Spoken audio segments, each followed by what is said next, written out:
Good morning, everybody. So welcome to the GLIC seminar series on Glycan Arrays.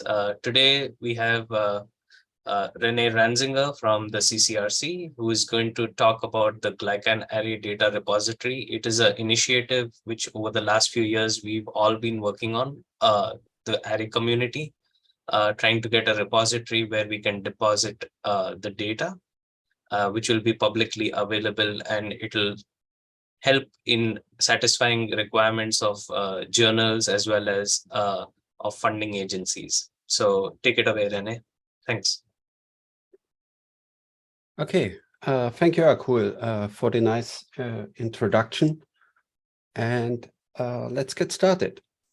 So over the next, let's say, 30-40 minutes, I'm going to introduce the array repository to you. First, we will start with the big picture and the motivation for the repository, then a short introduction.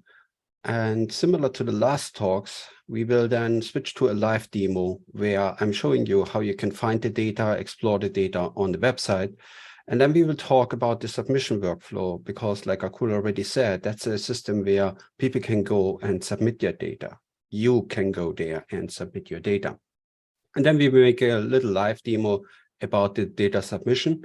And in the end, I will say a little bit about the machine readability access of the data. Let's start with the big picture. So that's probably a workflow you have seen in all the slides and all the talks over the last few weeks, where Akul in the beginning introduced that, where we see, okay, before you perform your experiment, you have to make your slides where you print your glycan on the spots. Then you add the you add your sample to the slide and your detection system, then you scan your slide, you get the image, and with the image, you go in the image processing software and you get your raw data, and then you make your process data. And following that, you can use certain tools to analyze the data and come up with the conclusion, what does my protein bind? So Akul gave an introduction about the experimental part of the site in the first talk. Then we heard a talk from Yuki, which was talking about the software, which essentially can help you along the experiments and also the data analysis by archiving information and then helping you to analyze your data.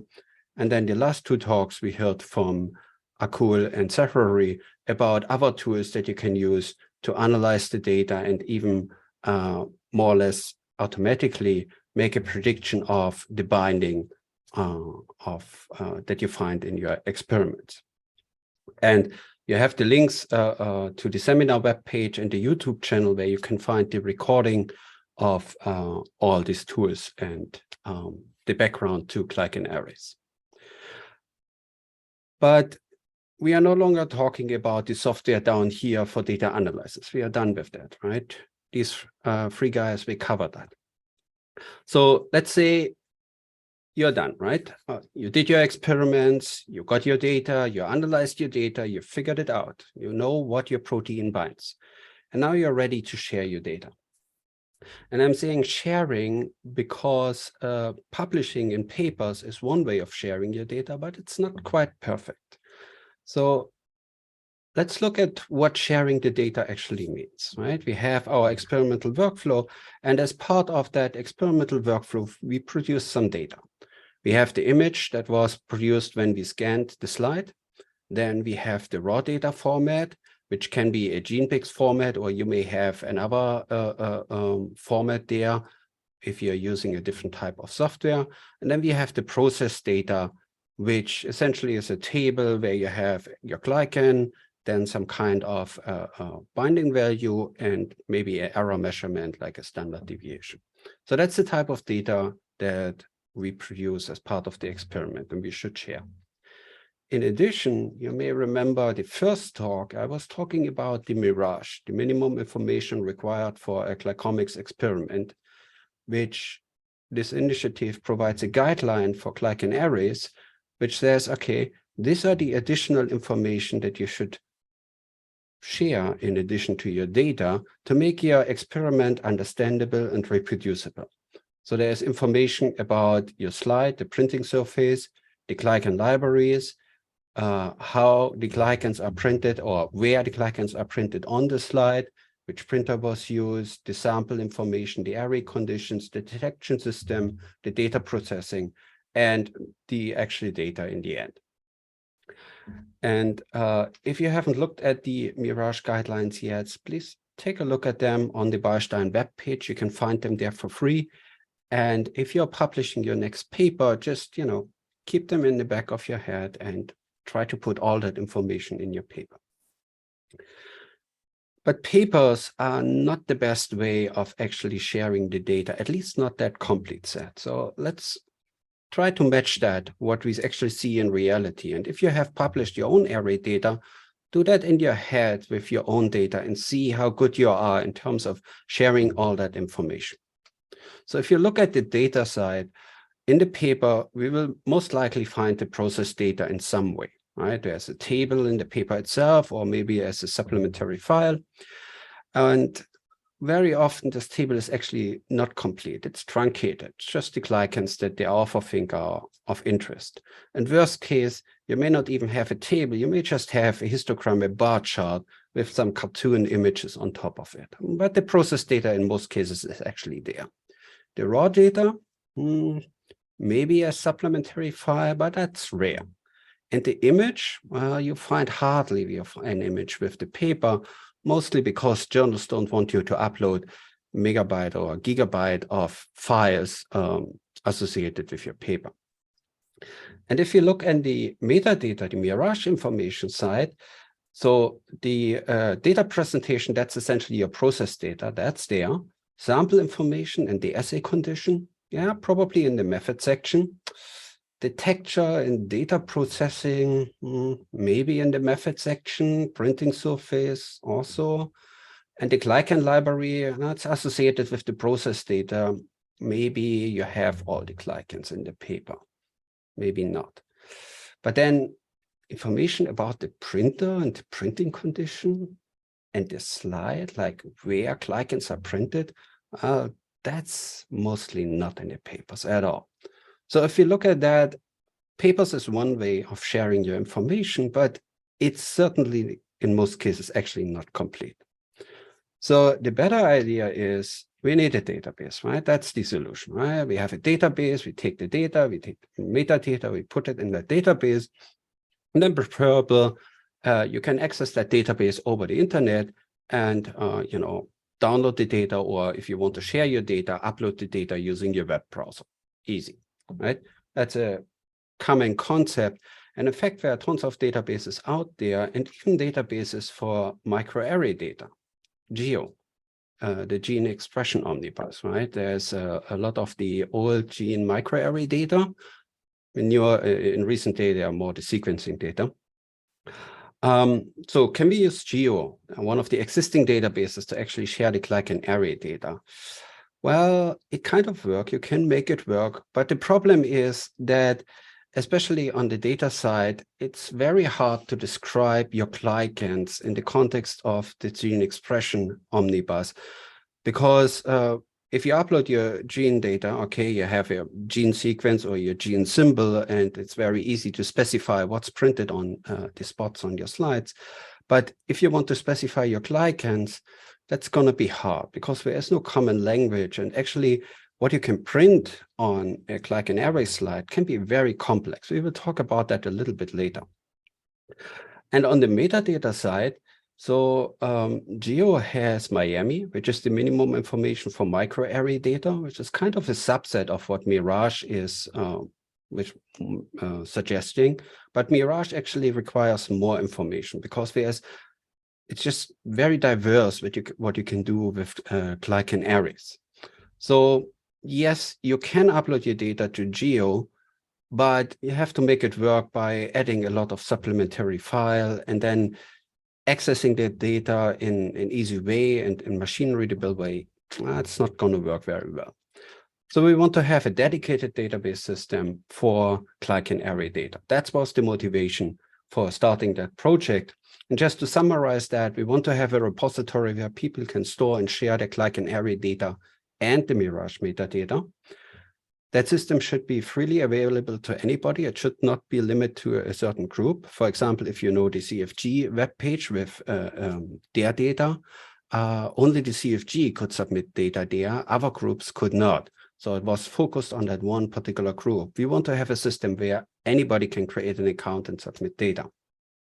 Then once data is released to the public, it should be freely accessible. You should be able to download the information, the original data files, then the repository data files, the metadata. And of course, we want to also look at the data. On the one side, we want to have a graphical user interface via the web browser where we can just look at data and, click to get things. But we also want to have machine-readable interfaces that allow computer scientists to automatically retrieve a bunch of data and do something with it. What the system should not be is a data processing system, right? It's not meant to be a system where you can upload your data and then you can analyze it there. You want that?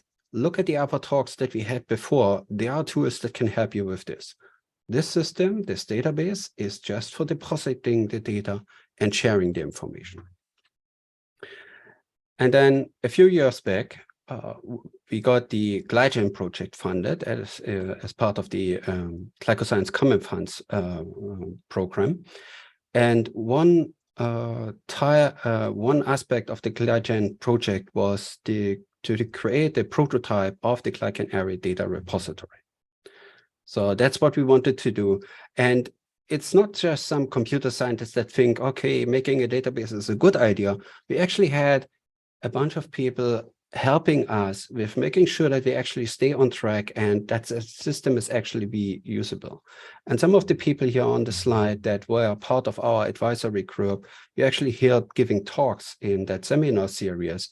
So we had people from 10 Faces and Jan Liu's group in London, from Rick Cummings' group in the Harvard University, Jim Paulson from the Scripps Institute, Jeff Gildersleeve from the NIH, and our colleagues in Lisbon helped us as well to make sure that that database is actually really working in the end, and not just working for one group, but for multiple groups and different array formats that are out there.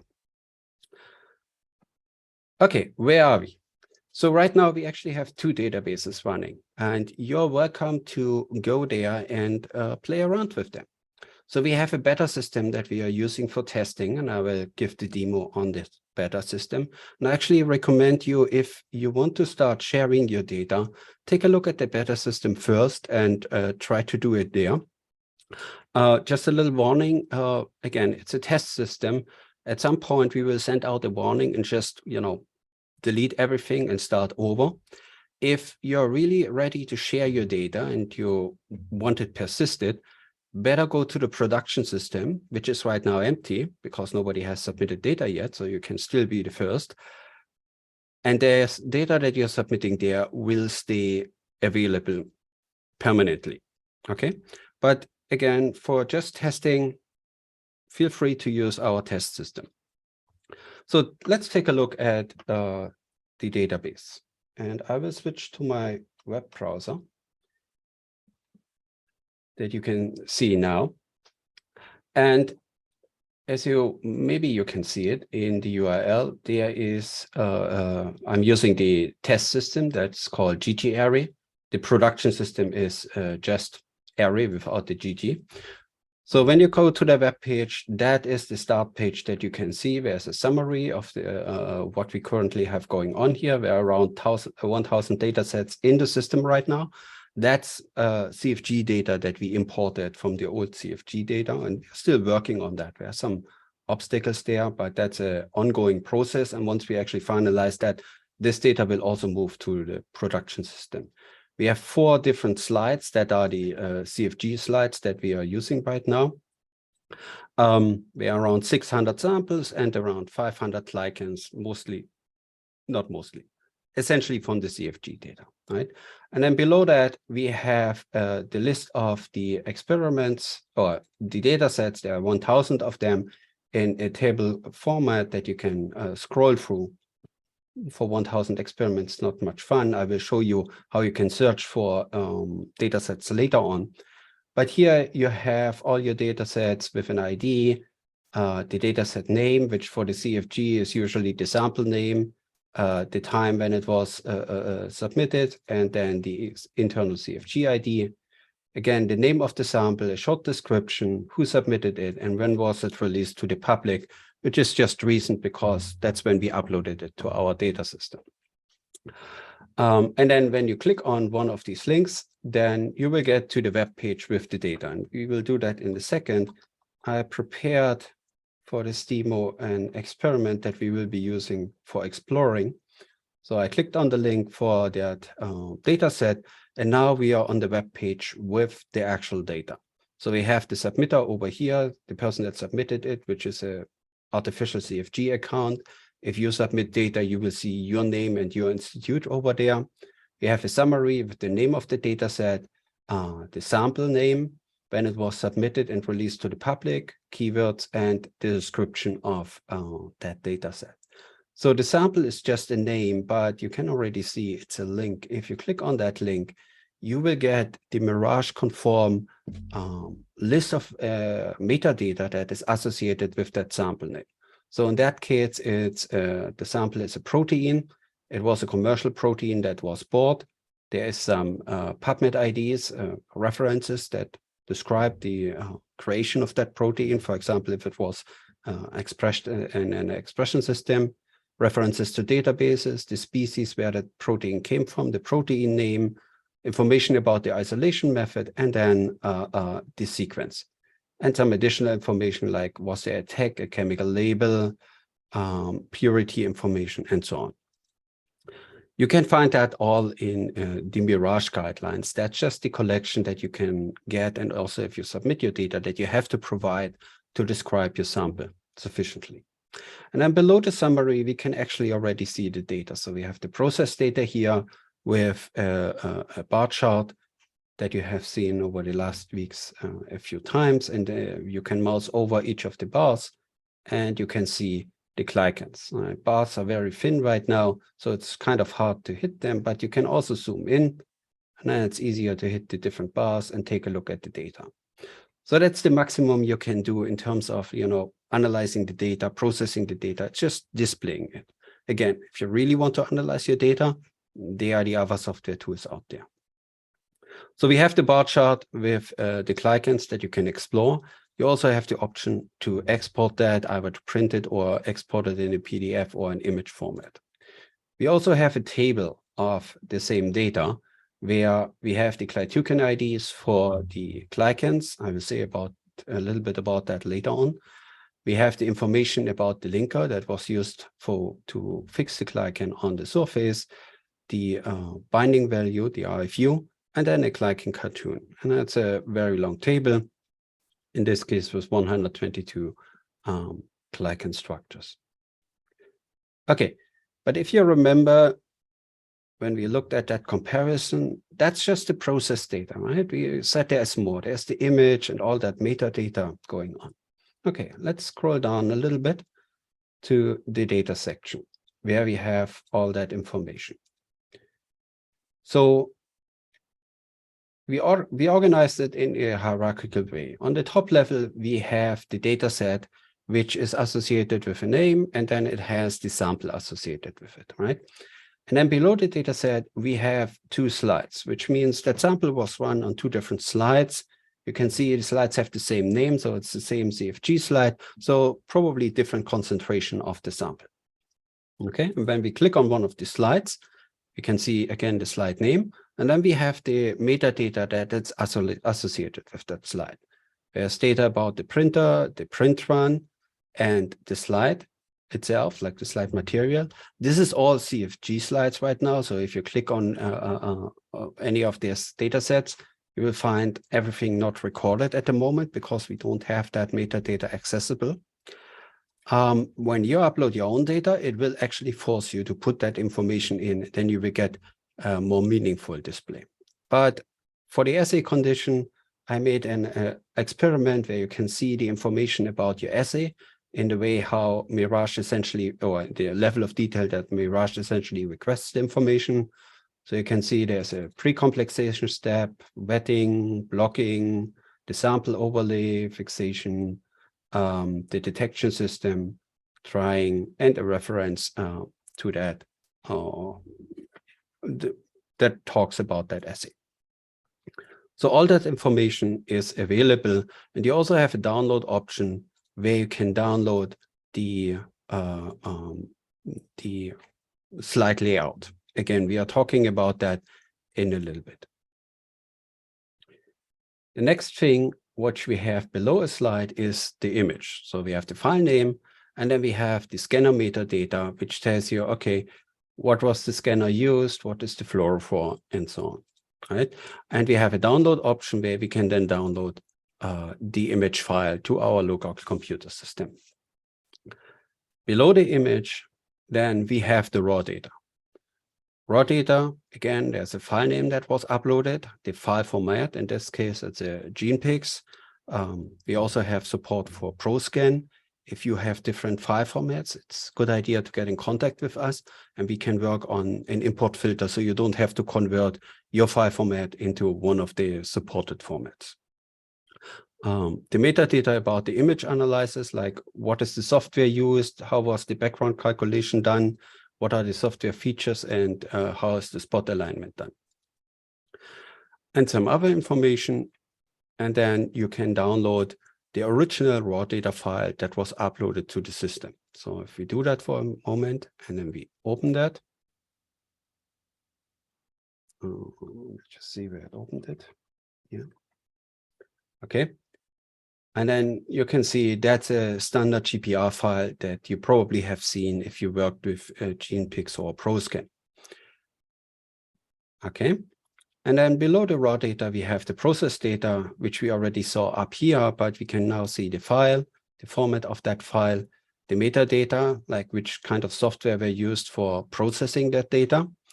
And then we have the download option where you can download the data in the repository format, but you can also download the original data file that was used to submit the data.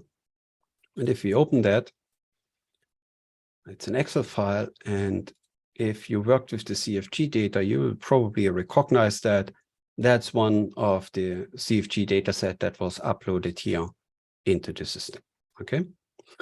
And then we have a second slide with the same information. There's an image for that, data, and process data. So that's everything in the system, and you can exit this. You can explore the process data up here. We have two types of process data here, so you can switch between them, and then it will load the second process data, which in this case, since this is an experiment that I uploaded for demo purposes, is identical. But if you really have run the slide on different concentration, you will see changes in the binding values. In addition to the data and the metadata that we just saw, you have the option to provide additional information. For example, you can add supplementary file that may help people to understand your experiment, or that might help in general just to explain your data better. Maybe a poster that you submitted or whatever helps. You can also associate publications with the data set where you published that data, and you can add information about grants that supported producing that kind of data. Okay, for the metadata, one more thing I want to show you is that you also have a summary of all the metadata that you can find in the system in one page that you can print out or make into a PDF. Okay, I see I'm running a little bit late of time. So let's quickly go over the search options here. So you can search the datasets right now by dataset name or by the slide name that's available. You can also, if your paper is your data is associated with a paper, you can search by the paper ID. You can also search by users and find all the data that a user submitted. The other option is you can search by the glycans that are on the slides, either by mass, or you can provide a glytucan ID, or you can also make a structure or a substructure search by either providing a sequence or by drawing a glycan here And that is one of the tools that Akul developed. We are just using that in our system. So you can either provide the sequence by hand if you know how to do that, or you can draw it with that tool and then perform a search and find all the glycans that contain that substructure, which is essentially all end glycans. And if you found the glycan you are looking for, then you can just click on it and, oops, sorry, that was one of the glycans that didn't have a data set associated with it. And you can click on that, and then you see the data sets where that glycan was run. It doesn't mean that whatever was analyzed here actually binds that glycan. It just means that glycan was on the slide when we analyze that sample. Okay, so that's the data that's available and how you can explore it in the system. Let's talk a little bit about the submission workflow, and I will have to keep that short, but that's fine. The submission is not as easy as just dropping some files somewhere. It's not like a Google Drive or a Dropbox. You just put some files and you're done, right? We already saw on the web page, there's a lot of information there, and as a submitter, you will have to provide that information. On the one side, there's the MIRAGE metadata about the spot, the slide, the printer, the sample, the assay, the scanner, the image processing, and the data analysis, right? And on the other hand, we need the slide information, like what is your slide with its corresponding metadata, and then how many subarrays do you have on your slide, and what was printed on the subarrays. And to make that happen, we actually need all that information, like what are the glycans and the other molecules, like the lipids, the linkers, proteins, and peptides. What are the glycoconjugates that you actually printed on the slide, and where did you print them? And that all needs to go into the system to make this a complete data set that then can be uploaded to the database and shared with others. Okay, let's take a look at that, how this looks like. And as I said, we will have to do that quickly. Or I will keep that short. So the first thing you need to do, obviously, is you have to log in. So I will use that, and then I need my password. So that's the CFG account that we are using. It already has a lot of data sets submitted, 1,200 in the system, around 1,000 that are public already. You can see the samples, the slides, and the molecules that are uploaded for the CFG account. So if we want to start our data submission, we have to work with the left side here. And the first thing you probably want to do is you want to start with the metadata. We separated that out from the actually data submission. There's a reason for that. And that reason is you probably have a standard workflow, how you do your array analysis, like a standard assay, or even how you do the printing, a standard printing procedure. And instead of asking you all this information that you saw in the metadata over and over again, we are just asking you that once, provided once. And then when you upload your experiments, you can just select that set of information from a drop-down instead of having to re-enter it over and over again. So let's just take a look at one of these metadata set that we can explore. So I will start with a sample, for example. So a bunch of samples already in the system. If you want to add a new sample, the first thing you have to do is you have to give it a name. A description is optional, and for the samples, you actually have to tell us what type of sample do we have here. We have proteins, or these are the samples that you run on your slide. So we have the possibility to run proteins, antibodies, microorganisms like viruses, other molecules, or biospecimens like blood or urine or something like that. Let's just take a protein example. When we click on next, you already have a pretty long page of all the information that the MIRAGE guidelines require for that sample, right? And you are asked to fill them. You can see which of them are mandatory. And very often you have, even if information is mandatory, if for some reason you didn't record that or you don't have that information available, you have the option to say it was not recorded or it's not applicable, but you have to keep in mind that then you're moving out of the range of being MIRAGE compliant. Okay, so let's say protein name is BSA. It was a commercial source, so we have the vendor and so on. I'm not going to fill all that stuff now. What I want to point out is that on some of these boxes, you have additional little decorators here. So, for example, the sample reference, there can be a URL or a PubMed ID, but you can have multiple of these references. So by clicking on the plus sign, you actually add a second box. So you can add 2 URLs or 2 papers that are associated with that sample. For some of them that are optional, you also have that trash bin where you essentially can remove the box and say, okay, it doesn't apply or I don't have that information. You don't need to provide it. So to provide your sample, you essentially go through the page, you add additional information where it's appropriate, you remove optional information that you don't want to provide, and otherwise you will have to provide the information that is marked as required. And once you are done, you can actually submit that to the system, and then it will show up in the overview table as your new sample. Later on, when we submit the experiment, we can just select the sample by its name, and we don't have to enter the information again. And that's the same way how it works for all the other metadata, let's say the scanner metadata. Again, when we add a new metadata, we add a name, just making something up here. And then it will ask us, what's the scanner, the vendor, the model, what's your fluorophore, and so on. It works exactly the same way as with the sample. Some of the information is optional. It will have a trash bin, not right now. Some of the information can be multiple, so you can add additional ones with the plus signs, and you can see what's mandatory, and you actually are required to provide according to the MIRAGE guidelines. So that's probably what you want to do in the beginning. At first, to provide your standard experiments, your standard setup that you're doing all the time for your assay and so on. Oh, assay is a good point. That one is a little bit different as the only one.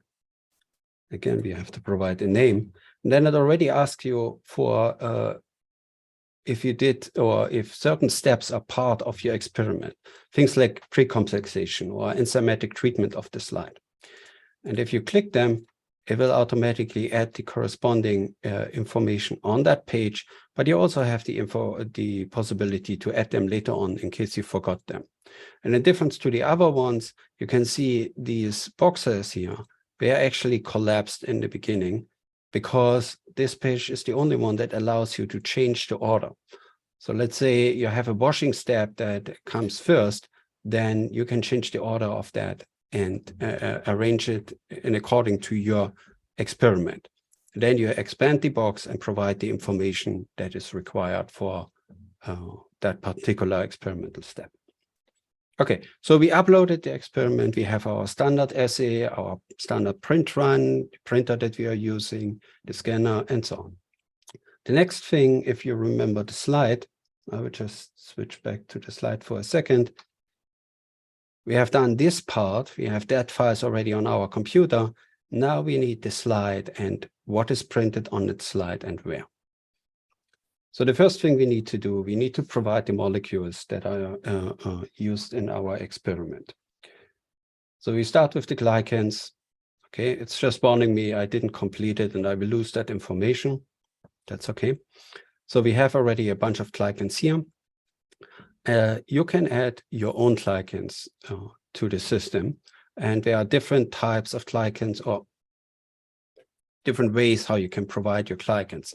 As long as you have the sequence of your glycan, it's always sequence defined, and that's actually the best way because it means you know what your glycan is. But sometimes you printed something on a slide that you haven't exactly identified. Maybe you just know the mass of that glycan. In some cases, it's completely unknown. So if you think about the CFG did this shotgun arrays where we just we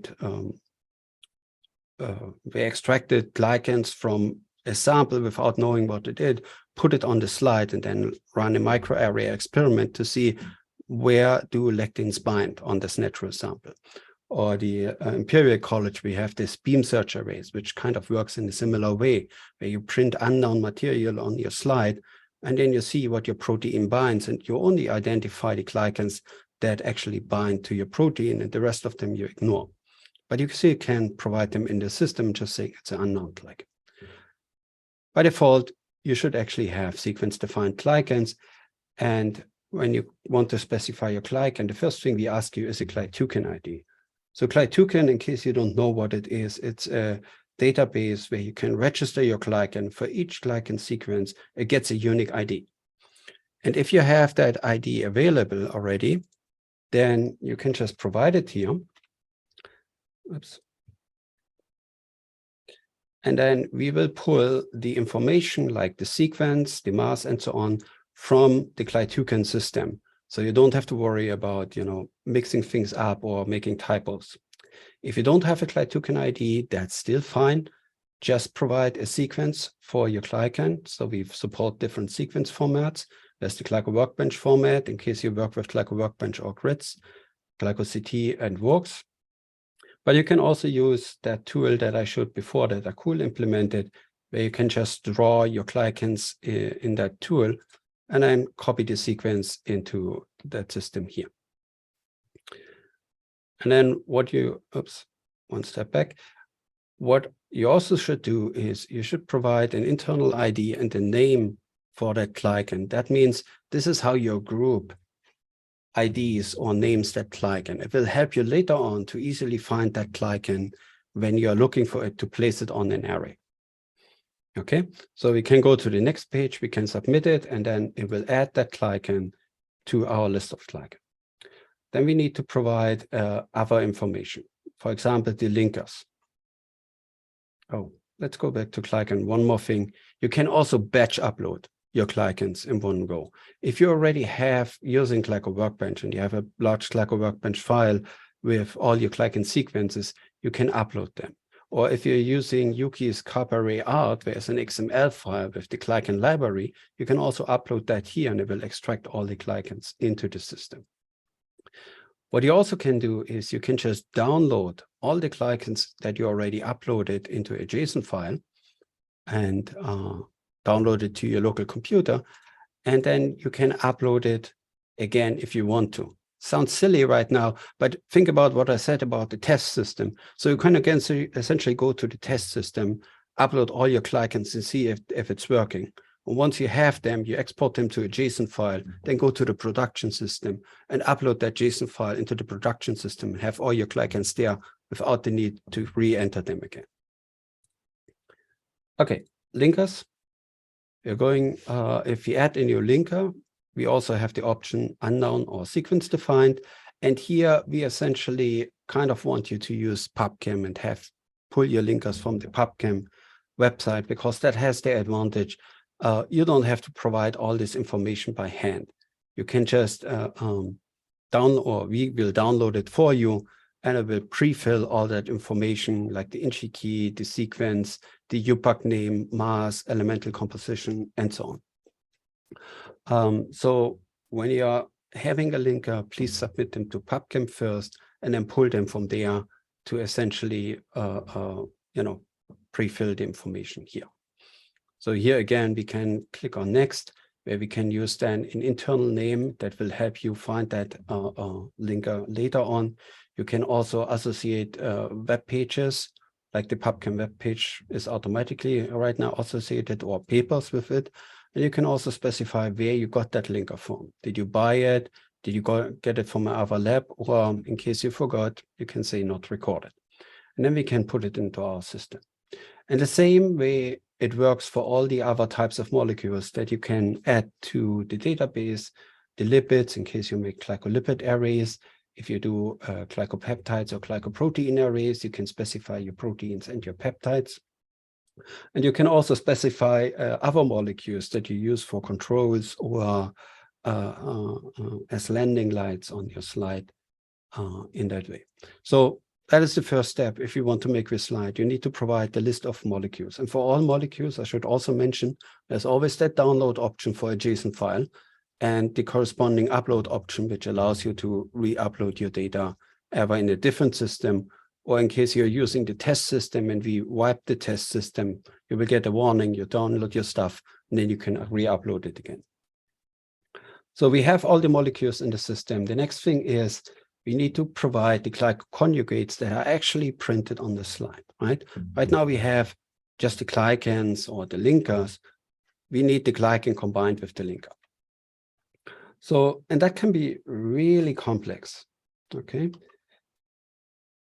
I will just go over here because the variations that we can find there is really crazy, right? People put the glycans directly on the slide if we get it to stick, or they attach it to a linker that goes on the slide. For the glycolipids, we have the glycans on the lipids, but it's also possible that you have a linker or a tag that attaches the glycan to the lipid, or the lipid to the slide surface, or the glycan to the lipid, and then another one that puts it to the slide surface. So really complicated. And if you look at the glycopeptides, the same combinations, essentially, the peptides can either stick to the slide directly or via a linker, or the glycans are attached via a linker to the peptide, and the peptide might be attached with a linker to the surface. And for the proteins, it gets even more crazy. It's complicated, but the system allows you to specify all that these variations and build all these glycoconjugates that you may have printed on your slide. I will not show this right now because we are running really out of time.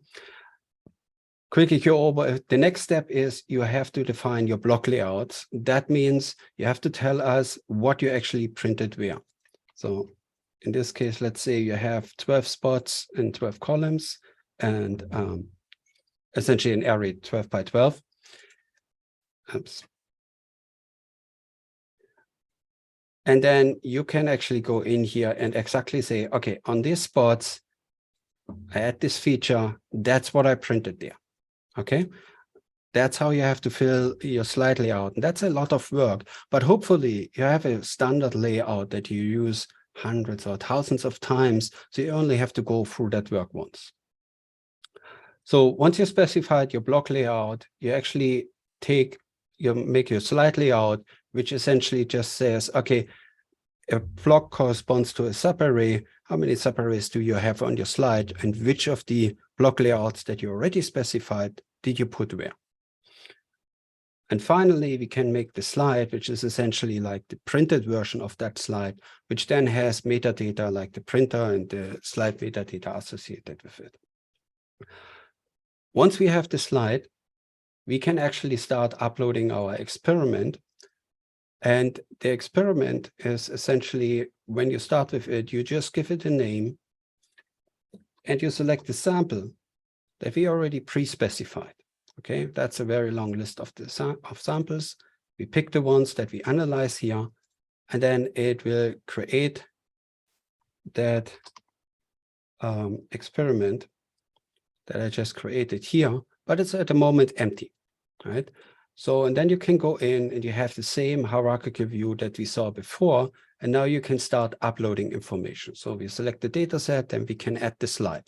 I will have an upload interface, or in this case, we just select one of the predefined slides. We tell which of the blocks are used, and we select the metadata that we already prepared, and we are done, right? Then we add the image, we add the raw data, we add the process data. And once this is all done, we can go back to our overview table, and then we can click on this icon to make that data set public. And given that there are no errors, like in this case, it will make this data set public, and it will be accessible for everybody. Okay, let me just go over a few more slides. Let's talk about the machine-readable access. So if you're a computer science person and you actually just want to work with that data, there are different ways how you can access that data. Obviously, the web pages are there, but there's also a triple store where you can query the data. And we also have a web service API with a Swagger documentation, how you can not just access the data, but you can also use the web services to submit your own data in case you have your own tools. For example, we are working with Yuki on Carbohydrate Art to make it possible to submit the data from Carbohydrate Art to the system. And we also have a Java client library that you can use to essentially make that communication with the web service API just without having to deal with web requests and stuff like that. So if any of this interests you, feel free to contact us and we will work with you there. Lastly, I would like to thank all the people that have worked on that project, the different software developers that joined the project, and many of them actually moved on to companies now. Our expert group that helped us with making sure that that database system is really proper and working, not just for one group, for multi-one, and the NIH for funding that project. And before I stop, one more thing as an announcement, please keep in mind, we have another talk coming up next week where John is going to talk about lectin binding prediction and glycan sequence analysis in Python. Well, with that, I would like to thank you for your attention, and I'm happy to answer any questions.